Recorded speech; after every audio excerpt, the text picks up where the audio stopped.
Welcome to Dorking Out. My name is Sonia Mansfield, and you're so cool, Margo. Joining me is my podcasting sister from another mister and the co-host of Dorking Out, Margo D. Hello, friend. Hello, my friend. We are dorking out about 1985's Fright Night, the original Fright Night, not there was a remake in like 2011. There's Fright Night Part 2. I don't remember anything about that one. This is written and directed by Tom Holland, and it stars Chris Sarandon. Sorry, I don't know why I snickered when I said that. William Ragsdale, Amanda Bierce, Stephen Joffreys, and Roddy McDowell. And Margo, did you see Fright Night in the theater? I certainly did, and I super loved it. I was super happy I went to see it, but I haven't seen it in a really long time. But at the time I remember thinking Roddy McDowell was like the greatest thing ever. You're not wrong. I'm not. No, he's really, really good in it. And I saw this one in the theater too. I think I saw it. There was a dollar house in my town. And so I used to pretty much, as soon as my parents were like, you could just do whatever you want, I started riding my bike. It was a pretty long ride, but I would still go and ride my bike, and I would pay, it was $1 to see 2 movies, and I would see whatever was playing, and Fright Night was playing there with something that I can't remember because my memory is shit. But but I remember really liking it there, and I think I played for a couple weekends in a row, so I saw it a few times then, but I hadn't seen it in a really long time. And I know we were originally going to do The Stand, but it turned out it wasn't really it wasn't streaming anywhere for free. We were like, It's not even for rent. No, you have to buy it, or you have to buy it, and I think it's because the CBS mini series is coming up, or I guess it's a limited series, so yeah. I think maybe they just took it off for that reason. Well, maybe they'll put it back on, and when they do, because we're demanding it. Yeah, exactly. We're very powerful here at Dorking Out. Maybe we could do it closer to when that new one airs or something. It'll be fun. Sure. Yeah, because I know you really wanted to do that one. So we will.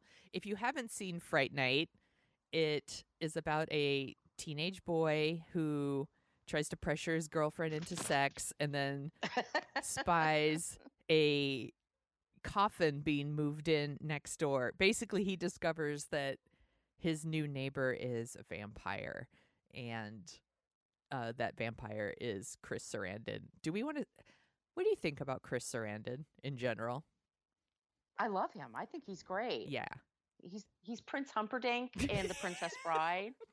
That's kind of what he always is to me, which isn't fair to Chris Sarandon, because he's really good in other movies. He was in Dog Day Afternoon. He's really great in this. He's in Child's Play. I remember him from Child's Play. He's a good actor, but for some reason to me, I'm like, yeah, he's always the creepy prince from Princess Bride. Yeah. I love he's kind of sexy in this movie. Kind of? Are you kidding me? I think he's incredibly sexy, and he's doing an androgynous sexy thing, appealing to men and women, and I think it's great. I'm totally on board for it. Yeah, I really, really like it. And then I looked up William Ragsdale, who plays the teenager Charlie, and I hadn't put this together, but he was in this Fox show called Herman's Head.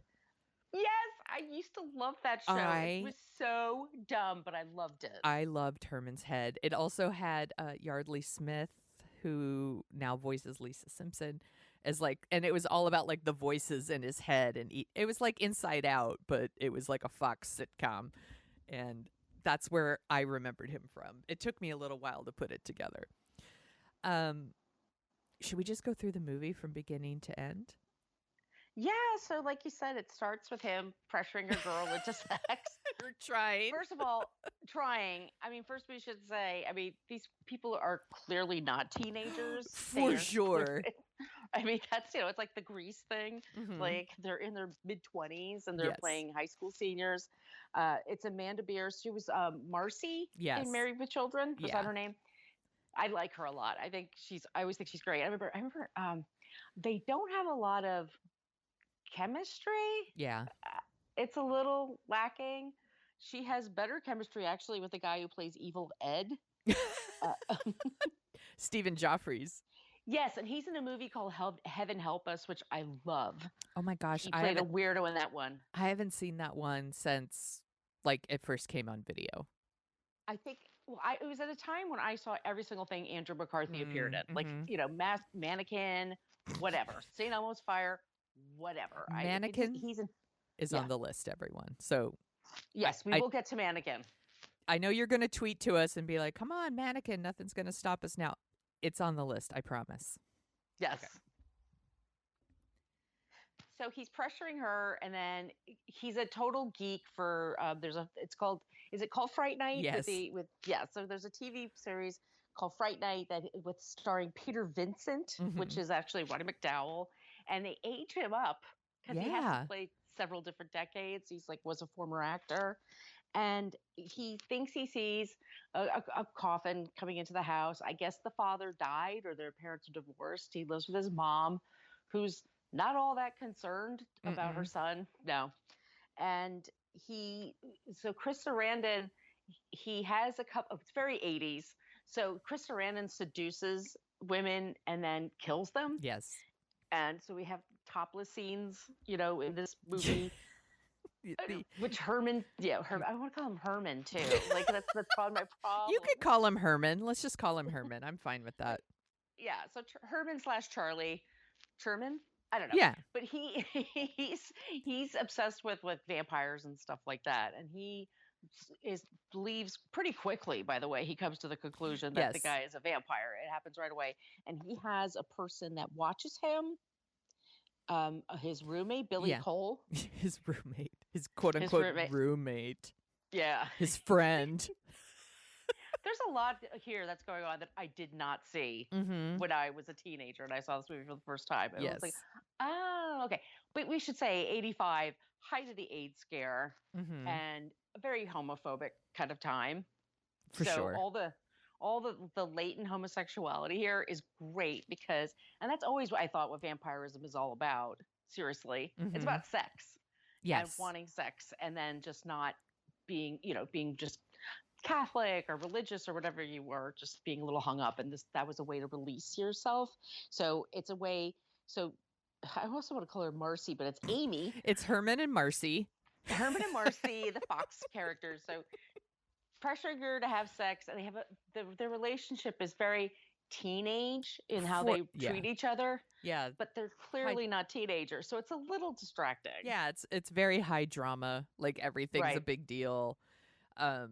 Yeah, but I think he's 24 and she's like 27. Yes. Like it's ridiculous, which honestly, it's a good thing that she's not a teenager because they do some things with her character where I was like, well, if she was underage, it would be really creepy. Disconcerting to say the least. Right.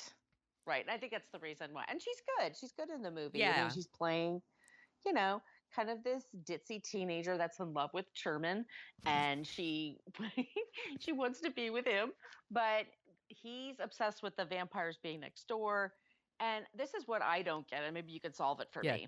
But why doesn't Chris Sarandon, Humperdinck, vampire, why doesn't he just kill Charlie and his mother? Like they clearly, they are an obstacle. So go ahead. No, I was just going to say, there's a couple things in the movie where I was like, why don't they just blank? But then, if they do that, then you really don't have any kind of movie. So, because he, it was some point, Herman Charlie he jumps to the conclusion that this is a vampire immediately. There's no moment. It's like immediately vampire next door. And then he learns from his friend Evil Ed, who's so great, that Chris Sarandon can't come into the house unless he's invited. And then cut to the mom immediately invites Chris Sarandon into the house. And she's psyched because she's like potential boyfriend material. I totally. think. This is like such a common like 80s, like especially early 90s thing too, with like kind of the clueless parents that are like Mm-hmm. so wrapped up in their own stuff, which by the way, we all are. Like they're, parents are humans, FYI. She's so wrapped up in her own stuff that she doesn't kind of realize what's going on. And yeah, Chris Sarandon's so sexy and he wants to come into your house. Who says no, right? Of course Not you, this girl. yeah, of course you invite him in and give him a Bloody Mary because of course that's what he's drinking. It's a Bloody Mary. And so he comes back to the house and he tries to like he's beating up Charlie and just trying to make him like be quiet, I guess. He's like, if you say anything, I'll kill you and your mother. And then he fights with Charlie and it's super loud and I don't understand how this doesn't wake up the mother, but eventually it does, and that's what stops him. He's like, "Oh shit, I woke up Charlie's mom." And then he leaves. And I was like, "Yeah, why doesn't he just kill them both?" But I don't. Yeah, that doesn't make sense to me. It also like throws him through like the closet Yeah. doors, and he's never injured. I mean, he gets thrown out. But look, that's just Charlie. Yeah. But we also should say just take a step back. So Charlie thinks there's two women. I think successive nights that go to his home, and then all of a sudden the police say there's two murders in this town. I guess it's a pretty small town. It's a big deal. So he goes to the police, says, "I think my neighbor did it." And one policeman goes with him for what's supposedly a double homicide. And he's the guy that's also in Ruthless People, I think. Oh he's my one of those gosh. cops. I haven't. I know. That's his I know my thing, 80s right? movies. He just plays. Yeah, just plays cops.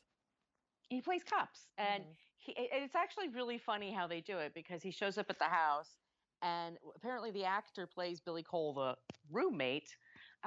He played it for laughs. Yeah. And I guess most people play it, but he was just like, "Oh yeah, sure, we're vampires, woohoo!"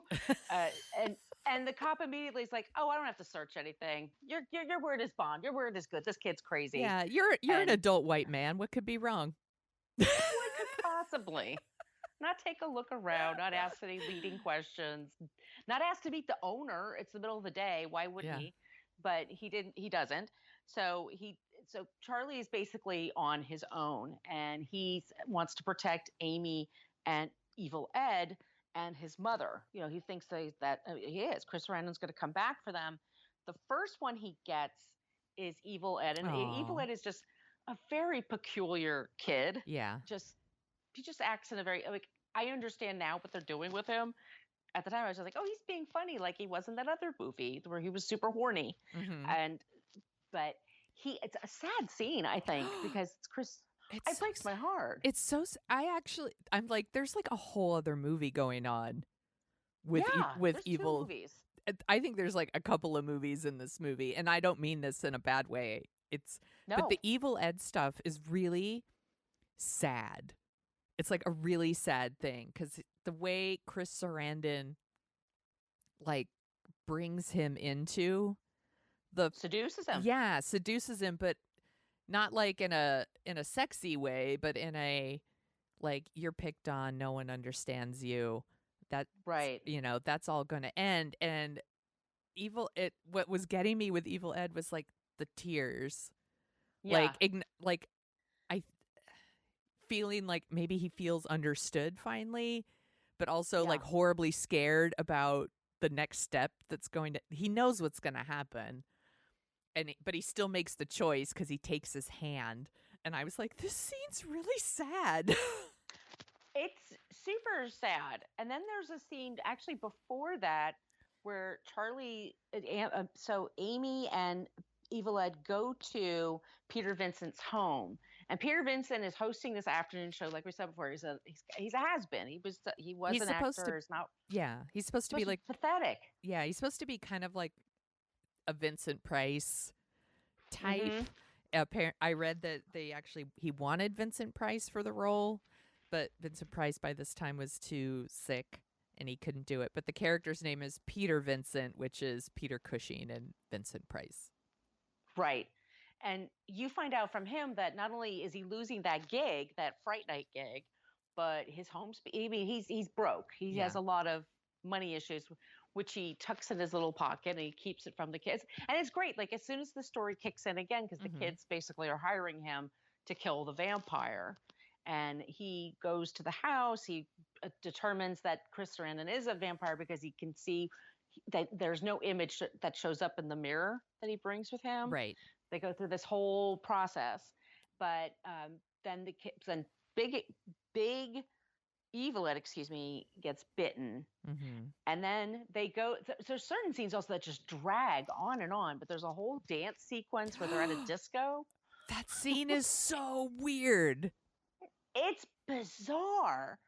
So we find out that Chris Sarandon has these pictures around his home, and the person Amy resembles the person that's in those pictures, so he has an affinity for her right away. Even though she's supposed to be a teenager, they just walk right into the bar because they're in their mid-20s. Clearly, they're old enough to be there. Yeah. Why would you card them? Up, They're 24 and 27. Of course, you're not going to card them. But he does a whole thing where he dances with her seductively, and he's seducing her, and she's falling under his spell. And then there's a long, protracted scene. Yeah. Where he seduces her on a fur rug, like in front of the, like how every woman would want her first time. You think that's what it's going to be. Yeah. It's not. I wanted to go back to the disco scene because, first of all, Chris Sarandon totally stands out in that club. Like he's wearing like a sweater that's like kind of frilly on the shoulders and stuff. It's very interesting. But the scene where like he kind of lures Amy to him and then they're dancing, there's like a really weird thing going on because she was this very like awkward teenage girl, or as awkward as you can be when you're 27 playing a teenage girl. And kind of slowly as the scene progresses, we see her like kind of change. And like even her hair changes a little and she gets like more sexy. And in his presence, it's like she like turns into it's weird to say, but she turns from a girl to a woman in his presence, kind of. Like, yeah, in one song. Yeah, and like because the clothes kind of change and like fit different, and then the hair it gets very 80s. Like it starts to like kind of stick up and get a little big, and like I feel like the makeup gets a little more. It's very subtle. It's very, very interesting. But then, Charlie's like, get away from her. And then Jerry, and I wrote this in my notes, goes all batshit in the club. And then I wrote, get it? Dork. What a fucking dork I am. Batshit, get it? Yeah, and then he takes Amy back to his lair. And I love that he puts her in a sexy dress. Like it's a very sexy dress, and their hair's bigger and longer, and her boobs are bigger. Like she gets a whole makeover just being around him. And then it's very long scene. Like some of these scenes are super long. They would not be nowadays, but he seduces her and then he bites her neck. Yes. And then Charlie finds out about Evil Ed, and then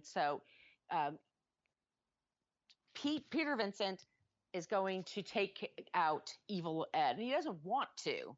Right. But he kind of has to. And it's so sad because... that part's so sad. It's so sad. First he shows up. So Peter Vincent's at Charlie's house looking for the mother. And then he sees Evil Ed, who's all super, vampired out. And I do like it when he's like, she left a note. Dinner's in the oven. Evil Ed's a great character. He really is. And the right person plays him. Like it's really good. But we're spoiling, by the way, just so you guys know. Yeah. But he starts to come out to attack Peter Vincent, and he turns into a wolf dog, which is like 2 years later we have the Lost Boys. We have Nanook, but Nanook is the hero there. The dog. So he takes a wooden stake and he puts it through his heart. Peter Vincent puts it through his heart, and then slowly he goes on and on and on. It's he just turns from wolf dog to a person. And he's crying, and it looks so painful. And I was like, shit, like 2 years later, we'll get the Lost Boys when like they just basically turn into glitter and die. Yeah. Like this looks... Yeah, they just die. Yeah, this looks painful and awful. It's really sad. Well, it's very much like American Werewolf in London, which we Yeah. haven't done yet, but there's that whole, that's a pretty famous scene where he turns into the wolf for the first time. It's very, very painful. But so it's terrible. He's just dead and nude and whatever. And um, Peter Vincent gets the stake and then goes to Jerry's house. And then it's a very long, protracted scene. They're trying to rescue Amy, but they're also trying to get out Billy Cole. And, what is he? He's not a vampire. That's what He's just the vampire protector. I was going to ask you that. I was like, I don't understand what he is. Because they're like shooting him, but it doesn't stop him. He's got like a green Right. ooze to him. Like he's discovered the secret of the ooze. I'm like, is he like a zombie type creature? Is he? I don't know. I don't get it because from what I understand about vampires is they do have like a human person that's supposed to be. Yeah. I'm thinking of What We Do in the Shadows. Totally his familiar. It's his familiar. Familiar. Thank you. But I'm also thinking Salem's Lot. Like all these like vampire things are popping up in my head. So I was like, I don't know what Billy Cole is except his probably his boyfriend. His Guerrero. Is that right? Yes. From What We Do in the Shadows. If you guys don't know What We Do in the Shadows, please, please, you have to watch it. It's the funniest shit ever. It's the funniest show on TV. Yeah, easily. Yeah. Easily. So eventually, it's Chris Sarandon, excuse me. Jerry is dead a couple of times towards the end. There's like a few different false deaths, and then he's dead. And then they can bring back Amy, and Peter Vincent for some reason gets his job back because does everybody know he killed a vampire the weekend before? I don't know. I don't know why he gets his job back. And then, but it's just in time to catch Amy and Charlie in bed together, fully clothed, down to socks on their feet. Yes, like we're supposed to believe it. They're finally they're gonna do it. They're gonna bone. It's gonna happen finally, or they are boning. I don't know, but I'm like, God, like the belt's still on and the socks. Like, really? Okay.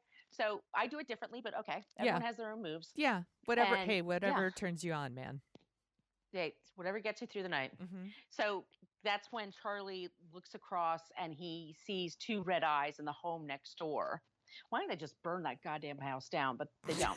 And he's distracted for a second, and then Amy says, "Hey, come over, let's spone." So he goes back, and that's when you hear. She doesn't say it that way. I wish she did. That would be hilarious. I would love that. But instead, we hear Evil Ed giggle, and he's next. They're like, "Oh, you're so cool, Charlie," and he giggles, and then it goes, and that's the end of the movie. And then we get the Jay Giles band doing "Fright Night." The theme to the movie, and then which the is song great, is. But I was like, "What is Jake Giles band center? Night. It's centerfold." I wish. There's some things in the final fight that were cracking me up because there's a whole thing, like the whole house is filled with all these clocks, right? And then the clocks start going off at 6, and it's like, "You're out of time, vampire." And because that means the sun is coming up. And I wrote in my notes, why didn't he set the alarm a little earlier to give himself time to get back to his. And all of them were on alarm? Yeah. So they all start like cuckoo, cuckoo, at like 6 a.m. And I'm like, but he has to get it at that point. It's like, it's too late. I'm like, shouldn't you have set it for 5 a.m.? Like, that's like me setting my alarm for 9 a.m. when my day starts at 9 a.m. for work. Like, set it a little earlier. That's all. Come on, vampires. You're so old and smart. Learn to set a clock. Yeah, it kind of, so I'm not sure what Billy is, but he has some green ooze. And then it takes a really long time for Jerry to die in several different ways. It takes light, and it takes... if Peter Vincent now believes in the cross, so now that works as well. But he's dead. He's gone. Yeah. So I guess Evil Ed is like sort of like if they're going to make a Fright Night 2, there they go. Right. I know that we're like making fun of the movie, but I actually really like it. Oh, I love it. I thought it was great. Yeah. It's great. It's super entertaining. It's very funny. I think Chris Sarandon and Roddy McDowall are excellent. Yes. In this. They deserve a lot of praise. And I think everybody else is really good too. I think they're all seem like they're having fun. and they're having, a good time with it. Yeah, and there's like good little scares, but it's not like too scary. And there's some gore, but Yeah. it's not too gory. And then you get unnecessary boob shots. Unnecessary boob shots. It also has some heart to it. I mean, there's also some scenes that are really legitimately heartbreaking. Yeah. And then there's Charlie's mom, who's kind of, what did she do exactly? I don't know. She works nights apparently, but we Yeah, don't. apparently, yeah. I don't know what Let's she's put her in doing. the oven. Yeah. Mm-mm. I love that. That cracked me up. Yeah, Evil Ed really has a nice arc to his character. Yeah, And it's truly sad when he dies. it is. And I just feel like there is like a couple of movies going on here because the Charlie Peter Vincent movie is one movie. The stuff with Amy is another movie. And then Evil Ed is in a really good movie that I'm like, I would like to see that movie. Did you see Evil Dead? Or I almost said Evil Dead 2. Fright Night 2? I, of course, saw that. No, I don't know what it's about, and I didn't see the remake either.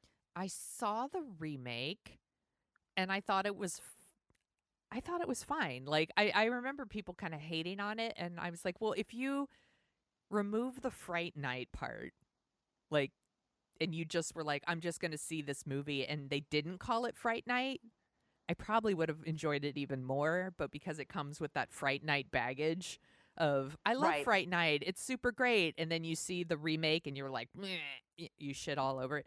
Like, if it was just, I live next door to a vampire, or whatever the fuck they wanted to call it, then I probably would have liked it a lot more. I do remember that the kid who plays McLovin in Superbad plays the Evil Ed type character, and I remember thinking he was good. And Colin Farrell is great. I mean, he's a sexy vampire.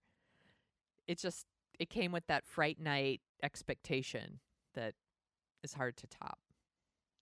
Yeah, and also, I mean, Fright Night is its own thing. Like, I guess they all do what they did anyway. They did the Comic-Con circuit, the horror con circuit around the country because people super love this movie. Yeah. It's really well made. Yes. A vampire movie from the 80s that seems like a really nice, it was a high profile. I mean, it wasn't a big deal in the company that the movie company was at Paramount. I read this too. Yeah. Yeah, because they were working on Perfect.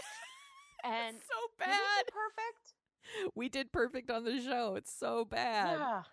It's terrible. And then there's the movie, that Neil Simon movie about the baseball player and he's dating a rock star. It was based on Belinda Carlisle. The Slugger's Wife. That's the one. Yeah. That was that. Those are the ones they were really paying attention to. So Tom Holland could do whatever the hell he wanted, which is great. He just kind of has his own. I mean, it's a really fun movie, and it's very 80s for sure. It's got some decent special effects. It's got great acting, and it's atmospheric. It's perfect for October to watch this kind of movie. Absolutely. And I think it's rated R, which kind of, I guess, because there's boobs, it's rated boobs R. and death. But I actually feel like it is one of those like movies that I don't want to say it's like perfect for teenagers, but it's kind of perfect for teenagers because it's not like outrageously gross or outrageously scary, like just scary enough. I did want to mention this was a big moment in my house. So I was watching Fright Night last night and I caught my son spying on me while I was watching it. Like he snuck out of bed and was like hiding and watching it. And then as I'm trying to think, I think it was when they were shooting the boy toy or the familiar or whatever it is we're going to call him. They're shooting him and he like falls down the stairs. And then Calvin's like, what happened? Oh. And I was like, he's 9, everyone, by the way. I was like, somebody fell down the stairs. What are you doing out of bed? And he's like, I'm watching with you. And I was like, good night. Like, had to like put him back to bed. And it's like such a such a little moment. Because I feel like so many people did this when they were kids. They sneak out of their rooms and kind of spy on what their parents are watching, especially scary movies. So it's just a My rite of parents, Go ahead. it's a rite of passage. Yeah, Yeah. no, my parents always, my parents loved, they loved really bad movies. Like you and I like to make fun of bad movies, but they also watched a ton of PBS. So it was usually really boring. If my parents were like, we learned that pretty quickly. There's got to be no nudity. There's nothing like that. I love It's the idea. baseball, Ken Yeah, Burns baseball or something. I mean, actually, that's a good docuseries, but it it was is. something like that. I You know, love the yeah. idea of little Margo sneaks out of bed to go see what her parents are watching, and it's like, masterpiece theater. Oh, exactly. It was like upstairs, downstairs, or Yeah. something like that. I'm like, boring. Going back to bed with my Stephen King books. Yeah. Meanwhile, my parents are like, "What's PBS? Oh, that's the channel we skip by on our Yes. way to other channels." I remember spying on my parents when they were watching The Shining on TV. Oh, Yeah, and there's the scene where he like makes out with the woman and she's all gross. Like at first she's all, yeah. yeah, and I was like, "Ah!" Like, and exposed myself to, like, "Ah!" and revealed that I had been hiding there, and they're like, "Go to bed." Yeah. Cuz that's how they sound. Go to bed. Go to bed. Do you have a favorite vampire movie? Lost Boys. Yeah. I love The Lost Boys so much. I fucking love the Lost Boys. We talked about them. I mean, I could watch that.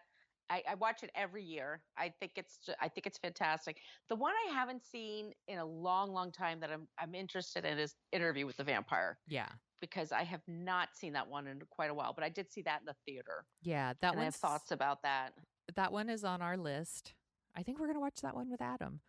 So, I haven't seen that one since the theater either. I have on my list Near Dark with Bill Paxton, I and don't it's know that one. directed by Catherine Bigelow, and that came Ooh, out in the 80s.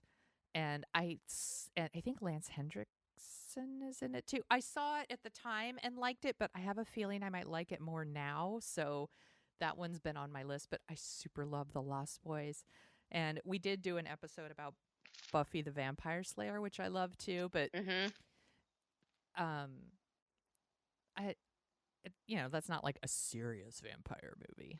But No, the original Salem's Lot, the first one that oh was a my TV gosh. movie. Yeah.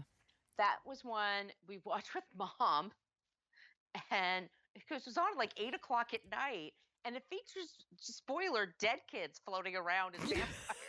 And it scared the living shit out of all of us. We were all screaming, and my mom's like, "We're turning this off. We're turning this off. Go to bed. Go to bed." Jesus.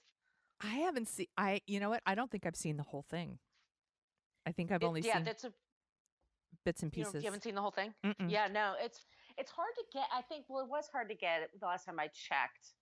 I don't know if it's a copyright issue or something like that, but it has a scene where there's a boy named Mark, and he's totally into vampires, and then a vampire bursts into their home, and he's with his parents, and I'm not gonna say anything else, but it scared the living shit out of me Oh my gosh. for years. Yeah. For years. Yeah. All right. Maybe I should put it on my list. Yeah. Yeah, definitely. If you can get it. Yeah. Watch it be totally available right now. I'm gonna look like an asshole. I haven't checked. What We Do in the Shadows, the original movie, is also Really some good. some really great vampire stuff. And I'm sure you're a huge Twilight fan, right? I'm sure you've seen all of those like a million times. Did you ever read those books? No. They're terrible. The first one, anyway. That's the only one I read. It's terrible. She's a terrible lead character. Okay, so I didn't read the books. I watched the first movie when I rented it when it first came out because the books were insanely popular. And that movie was really popular, and I was like, well, maybe I know everyone was like shitting on it, and I was like, maybe I'll like it. I'm going to give it a shot. And I was living in a studio apartment at the time, and I remember David had like a really bad cold, so he was like sleeping in the studio apartment, and I was like, if you don't mind, I might watch a movie while you're sleeping. He's like, I don't care. I took cold medicine. I'm going to sleep. And so I watched I put it on and I really did not like it. I it's not even like I don't hate Kristen Stewart or Robert Patterson, any of those guys. They're fine actors. Like it's the character, Bella. Oh yeah. I didn't like her at all. And I was like, apparently she's super special. And I was like, why is she so special? I don't understand. They keep telling us that she's very special, but I never understood why. And David like rolled over at some point and he's like, this movie's making me worse. He's like, turn it off. And I was like, I'm getting sicker. I'm like, I'm so sorry. I'm so sorry. Like, and I didn't watch any of the other ones, but I know that people People like like them. it. And Yeah, like what you like. yeah. And I was like, maybe it's just not for me. And that's okay. Yeah, totally. I read that there was an original ending to Fright Night. Did you read Ooh. about that? No, I didn't. So Give it to me. the original ending is Charlie and Amy are like lying on their bed making out, and then Peter Vincent is hosting his show, and he says, "Do you want to see what vampires look like?" And then he turns into a vampire, and he like says like, "Hello, Charlie," and then the picture freeze frames and the credit rolls. Oh. Like he turns into a vampire. And I'm like, Okay. that would be really sad too. I don't want anything bad to happen to Peter Vincent. No, I like it better with Evil Ed. Yeah. Evil Ed. I like Evil Ed just giggling. That's Yeah. fine. I like the end. That other ending is that's fine, but that's not what I would want. I think it would have bummed me out. Yeah. Because we like him so much. Yeah. I also read that Charlie Sheen auditioned for the role of Charlie Brewster, which means I would have been rooting for the vampire. So I'm glad they went with William Ragsdale. Seems like the wise choice. He's fine. You know, Charlie's neurotic. Yeah. And Charlie, I mean, he does all that perfectly. Yeah, I think he reminds me of the lead in Gremlins. It's like, yeah, what's his name? Yeah, Zach Zach's up there, other Gaffigan or something like that. Yes, Gaffigan with Phoebe Cates. Yeah, they're perfect. They're perfectly fine actors that are like the vehicle for the movie. Like, there's not like I don't want to shit on them, but there's not like a lot of personality in those parts. They're just the vehicle for the story, I guess. I don't know. I don't know if I'm explaining it very well, but no, you are. I get it. Do you want to hear about some of the other movies that came out in August '85? I totally do. Okay. Follow That Bird. Oh my God. That's the Big Bird movie, which oh my God. I don't think I saw. I should show it to Calvin. Maybe it's good. This one's on our list, Weird Science. Oh, yeah, we got to talk about that movie. We've got thoughts and feelings about that one. Real Genius, which we did an episode Which we on. love. We love. My Science Project. Do you remember Who's that in one? that? Let's look it up because I remember liking this movie. And I think we have on our list we talked about doing John Stockwell, Danielle von Zerneck, and Fisher Stevens. Oh, I probably would like it. Yeah, we have it on our list as it would be a fun double feature with girls just want to have fun. Like like under the radar 1985 teen comedies. So I think it's on our list. Also in August '85, Pee-wee's Big Adventure. The best movie ever. One of the best comedies ever made, in my opinion. It Absolutely. makes me fucking crack up. Summer Rental. Yes, that's I remember really liking that. That's John Candy, Yeah. R.I.P. Oh, John Candy. American Flyers. Is that the Why do I know that one? I think it's the bicycling movie. A lot of these also are movies. My siblings were all around the same age, Yeah. so there's just so we all kind of were. Whoever was into that movie would watch as much as they possibly could with driving the rest of us crazy, and that might have been my brother John's movie, if memory serves. Mm-hmm. Volunteers. The Volunteers. That's Tom Hanks. Uh, And once again, John Candy, and Rita Wilson, right? Rita Wilson, they fell in love and got married. Oh, I love that. Agnes of God. I don't know Oh why. God, that's such a depressing movie. Oh my God, Jane Fonda. It's stigmata, right? It's the nun that has stigmata, No, and she's she's the nun pregnant. that's pregnant, and they're insisting Okay. that she was a virgin and all this stuff. I remember seeing that, and I would have been 14.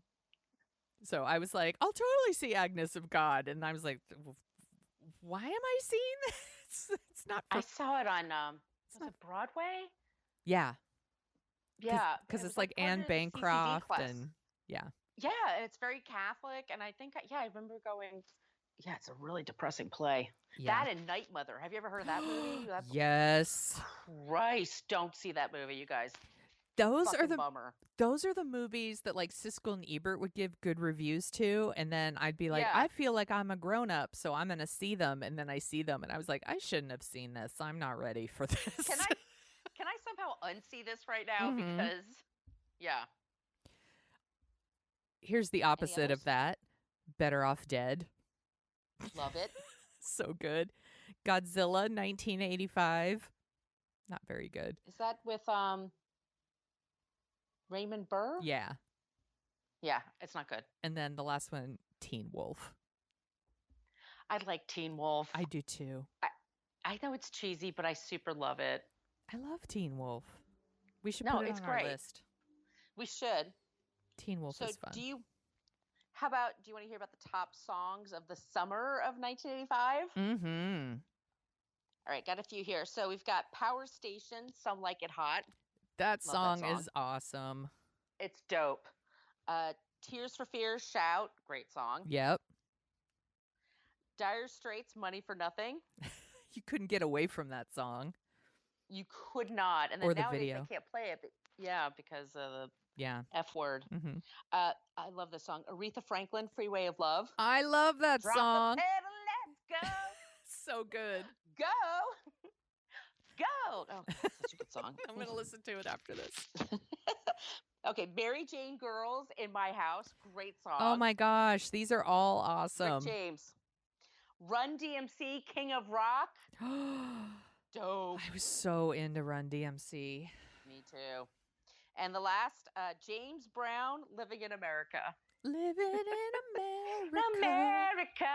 It was a great song. It was a great, good year, good summer for music. And then we got the Weird Al version, Living with a Hernia. Like a Surgeon, remember Like that?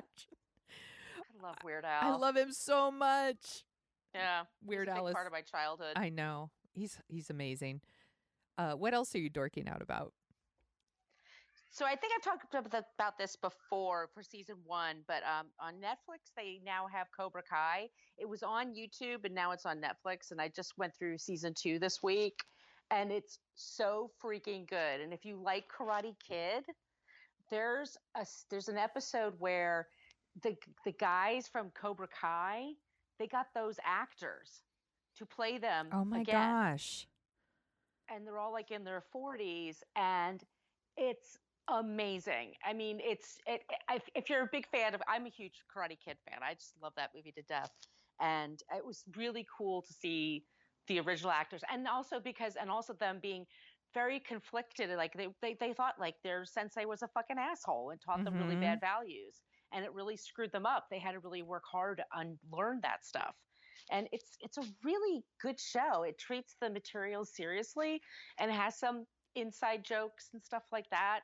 But I super like it. I'm totally into it. That is so interesting to me, the idea of, because the Karate Kid and William Zabka in particular played kind of these bully assholes throughout 80s. Oh, total bully asshole. Yeah, throughout the 80s, and the idea of like revisiting those types of characters and seeing how maybe they would have grown up in a thoughtful way, not in a like shitty superficial way, is super interesting to me. And the show is on my list and I haven't watched it yet, but I feel like mainly because I'm like, I should watch Karate Kid first and then do it. Right. And it's October and I've mainly been watching like scary movies and stuff, but I really should do it because I know I would really like it. It's if you like Karate Kid, there's enough in there, but you don't even have to know Karate Kid Yeah. that well. You could just it's just a good story. But it's interesting because we like Daniel was the hero, and then William Zabka played the evil guy. The his arch Yeah. enemy or the evil overlord. He's the head of the karate of the Cobra Kai, and then you see them now, and they realize like that was messed up. What we did, how we treated Mhm. people, how he spoke to us, their sensei, what we did, that was all wrong. And it's nice to see that growth in character and Yeah. yeah, they understood it was toxic masculinity and all this stuff. And I was just truly impressed. I was like, oh, this is cool. That's moving up my list. I Yeah. think I need more of that. I'm into And it. I also, Yeah. on Disney Plus, it's a new series. It's also with National Geographic is under the umbrella Mhm. for Disney. The Right Stuff. It's a mini Ooh, yeah, series. yeah. And I started watching it last night, and I think it's one episode a week. They're serializing it that way. But I watched. They started with 2 episodes, and I'm totally into it so far. I think it's perfect for TV. I like the cast.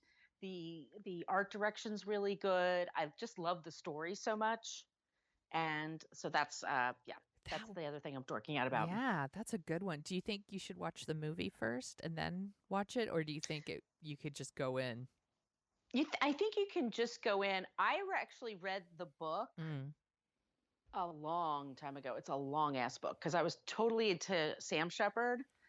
And anything he was Mhm. in, I would watch, including that. Mhm. And Mm. what these astronauts went through to train, because they didn't know what they were going to have to deal with in space.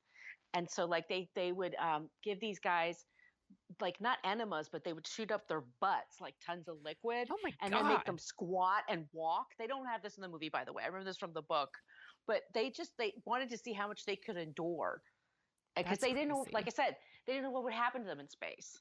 Like maybe you won't be able to poo for a couple of days, or maybe you know what I mean. Yeah. So, but anyway, I just like that whole story, just like how NASA was created and how man landed on the moon. If you believe that, Joe Rogan didn't for a long time. We've Joe discussed him Rogan. on another show. Fuck Fuck him. him. He's a piece of shit. Yeah. I I also like to shoot a lot of things up my butt, but I do that every Saturday night. So maybe I'll do that and watch this and tell you how it goes. Speaking of shit, I've started watching Schitt's Creek on Netflix. I know that like everyone has watched this already. It's Oh, it's won like great. a million awards, and I'm like, you know what? Maybe I'll watch the thing that everyone else has already watched and loved. And we started watching it, and I fucking love it. It's hilarious. I'm like, and it's like 20 minutes. Each episode, 20 minutes. I'm like, what was I waiting for? It's so good. It's hilarious. I think the first few episodes the first few episodes you kind of have to they're figuring it out Yeah. kind of thing, like where the show's going to go. But as it goes on, I mean, it just gets better every season, Yeah. and the actors are perfect. And it's yeah. If you're especially if you need giggle and you need to like cheer up, like totally Schitt's Creek is, Yeah. and Dan Levy Jr. is adorable. He's so adorable. Everybody drink. Um, we watched the first 2 episodes a couple of months ago, and Mm-hmm. David it was like, and I was like, yeah, no, I know people love it, so I'm willing to like stick it out a little bit more, and we decided to give it another shot. And I think the main obstacle to us, and this is Chris Elliott is an acquired taste. He For sure. go a little bit of Chris Elliott goes a long way with me. I don't hate Chris Elliott, just I only want a little bit of Chris Elliott. And there's a lot of Chris Elliott in those first 2 episodes. And I'm like, Right. it makes it feel longer than 20 minutes to me. But then once I think we got to like the 4th episode and there was like a lot less Chris Elliott, I'm like, Mm-hmm. yeah, like now I get it. So we're in a good groove and we're going to keep watching it. It's really, and it's also not as mean as I thought it was going to be. Like the first Mhm. couple of episodes, I felt like there was a little bit of a mean-spiritedness to it. And as even by like the fourth or fifth episode, I was like, oh no, it's not mean. It actually really likes these people, the show. Yes. Yeah, it has a lot of heart to it, and Yeah. especially like the last season. It just gets better and better, so. It reminds me of the early seasons of Parks and Mhm. Recreation. The first couple, like especially that first season, I felt like it was a little mean and it was kind of shitty to Leslie Nope. Like everyone was like, she's a pain in the ass. And then by the second season, it found its groove and realized that no, like all these people super love each other, and but everybody's weird. And I think that that's where this is getting. So we're gonna keep going. It's really enjoyable. So I'm like, it's weird to like recommend something to everyone that I know they've all already watched, but we're Or watching but Schitt's or so, Creek. or people are like, "Well, I tried it, but I didn't like it." I don't know what everybody's talking about. I mean, honestly, I think you can even start like get the background, start with season 2 and just start from there. You could totally jump in with this show. That that is so funny because that's what I tell people about Parks and Recreation, which a show Mhm. that I think about like every day. I think about it every day. I think it's so hilarious. Like, I think Leslie Nope is one of the funniest characters of all time. I super love her. I wish she was a real person that would run for president. I would vote for her. Right. And I always say, just start with season 2. You don't even need season 1. It's fine. Maybe, so if that's a thing, we've gotten to episode 4 or 5 now, so I think we might be over the hump, but yeah, just jump in. It's good. Come Yeah, it's on great. The in. The water's great. water's fine in Jump. Schitt's Creek. The Is there anything else you're dorking out about? no, that's it for me this week. Okay. This was super fun. Margo, where can people find you on the internet? You can find me on social media at Brooklyn Fit Chick, mostly for Twitter and Instagram, and my blog is brooklynfitchick.com. And if you like the sound of our voices, we also host What a Creep podcast, which you can find everything you wanted to know, but we're afraid to ask at whatacreeppodcast.com. We just kicked off season 8. Jesus. 8. 8. And oh my God. we're having so much fun over there. You can find me at thesoniashow.com and The Sonia Show on Twitter and Instagram, where I post photos of bread and beer, usually. And you can find Dorking Out at dorkingoutshow.com. You could send us an email at dorkingoutshow@gmail.com, and we could send you some stickers. We have the cutest stickers. They're so adorable. Everybody drink. Yeah, everybody drink. And if you want, you could, if you like us, maybe you could go to Apple Podcasts and give us a review. That would be amazing. Only if you like us. Only if you like us. If you don't like us, you're probably not this far into the show. But because sometimes people just go and they give us like 1 star because they don't like lady podcasters. It's kind of shitty. And those reviews help us find our people. And you can, like I said, you can follow us at Dorking Out Show on Twitter, and sometimes we're on Facebook, but really not that much. This was super fun. I'm so glad we talked about Fright Night. This is such a good, perfect October movie. Good choice, Margo. Well, thank you. And I wanted to sing you the Fright Night song, but I can't remember what the lyrics are after Fright Night, Fright Night. Fright Night! Like that? My baby's in a centerfold. Like that? Like they also had like bands like Autograph. There was like a couple of bands. I'm like, oh my God, this is hilarious. It's so 85. 1985. You're the best. You old so and so. I'm like, you're not the best.